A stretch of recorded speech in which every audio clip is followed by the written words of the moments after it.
Collector बेटी और गरीब पिता। ये कहानी एक गरीब पिता और उसकी बेटी की है। एक गरीब पिता अपनी बेटी के साथ शहर के एक बहुत महंगे होटल में पहुंचा। उस गरीब पिता ने फटे पुराने कपड़े पहने हुए थे और उसकी बेटी ने स्कूल की ड्रेस पहनी हुई थी, क्योंकि वह स्कूल से सीधा उसको लेकर के आया था। जब वो दोनों होटल के अंदर पहुंचे तो वेटर ने पूछा, सर आप क्या खाना पसंद करेंगे, अपना ऑर्डर बता दीजिए। उस बेटी के पिता ने कहा, मेरी बेटी के लिए एक प्लेट पाव भाजी लेकर के आ जाइए। वेटर ने कहा, सर आप कुछ नहीं लेंगे, आपके लिए कुछ लेकर आऊं?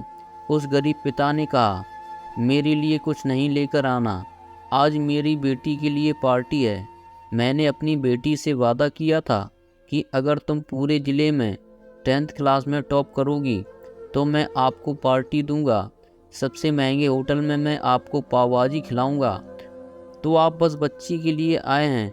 यह बात जब वेटर ने सुनी तो वह दौड़ते हुए अपने होटल के मैनेजर के पास पहुंचा और मैनेजर से कहा, सर मेरी आपसे एक छोटी सी दरखास्त है। आप मेरी सैलरी में से पैसे काट लेना, लेकिन आज मैं चाहता हूं जो बच्ची उस टेबल पर बैठी है अपने पिता के साथ, उसके पिता को भी एक प्लेट पाव भाजी खिलाई जाए। उस बच्ची ने पूरे ज़िले में टॉप किया है।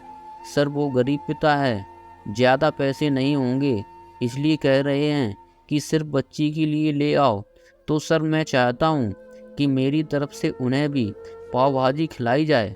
होटल के मालिक ने जब ये बात सुनी तो कहने लगा, अरे क्या बात कर रहे हो छोटी सी, तुम उसके पिता के लिए पाव भाजी लेकर जाओ और उस लड़की के लिए भी। पैसे मत लेना, 3-4 प्लेट पाव भाजी पैक भी करा कर के ले जाओ और 2-3 किलो मिठाई के डिब्बे भी साथ ले जाओ और उनसे कहना कि यह पार्टी जो है होटल की तरफ से है।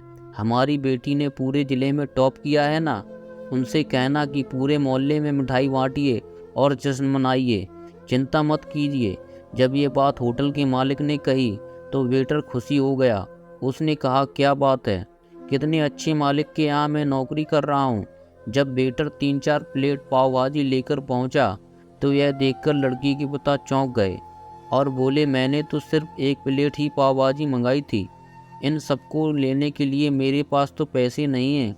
वेटर ने कहा, क्या सर शर्मिंदा मत कीजिए, यह हमारी तरफ से है। ये बेटी आपकी ही नहीं हमारी भी बेटी ही है, जिसने पूरे ज़िले में टॉप किया है। यह मिठाई के डिब्बे और 3-4 प्लेट पाव भाजी पैक कर दी हैं, आप इन्हें लेकर के जाइए और जश्न मनाइए। पिता और पुत्री खुश होकर वहाँ से चले गए। कई साल इस बात को बीत गए और उस बेटी ने इतने साल कड़ी मेहनत की और यूपीएससी की तैयारी करके कलेक्टर बन गई। किस्मत थी ऊपर वाले की, या कहा जा सकता है कि करिश्मा था ऊपर वाले का कि उसी शहर में उसका आना हुआ। उनके द्वारा सूचना पहुंचा दी गई कि कलेक्टर मैम आने वाली हैं और उसी होटल में खाना खाने वाली हैं। कलेक्टर साहिबा की आने की खबर मिलते ही उस गांव के सभी लोग कलेक्टर साहिबा को देखने के लिए वहां पहुंच गए। किसी को इस बात का बिल्कुल भी अंदाज़ा नहीं था कि ये वही पिता और बेटी हैं। जब कलेक्टर साहिबा अपने पिता के साथ होटल में पहुंची तो उन्होंने होटल के मालिक से कहा कि क्या आपने हमें पहचाना? हम वही पिता पुत्री हैं जो मेरी 10th क्लास में टॉप करने पर आपने हमें पार्टी दी थी। हम वही पिता पुत्री आज फिर से आए हैं, आज आपको और आपके पूरे स्टाफ को और पूरे गांव को पार्टी देने के लिए। आपने उस दिन गरीबी का साथ दिया, गरीबी का सम्मान किया। आपने उस दिन जो हमें पार्टी दी, उसने मुझे बताया कि मुझे कितनी ऊंचाई तक पहुंचना है और मुझे मेरी मंजिल तक पहुंचना है। आपने मुझे एक नई प्रेरणा दी थी और मैं आज उसी प्रेरणा का एहसान चुकाने आई हूँ। कलेक्टर मैडम अपने मन की बात कहती जा रही थी और उनकी आंखों से आंसू बहते जा रहे थे। होटल का मालिक और वेटर दोनों हाथ जोड़कर खड़े थे और कह रहे थे, क्या बात है, ऊपर वाले का आशीर्वाद है। हमें ऐसे ही गरीब की मदद करनी चाहिए। कभी भी किसी गरीब का मजाक मत उड़ाना, और अगर मदद ना कर सको तो मजाक मत उड़ाना, क्योंकि वो सब देख रहा है। बनना है तो उसकी नज़र में अच्छा बनिए। यदि आपको कहानी अच्छी लगी हो तो वीडियो को लाइक करें तथा चैनल को सब्सक्राइब करें। Thank you.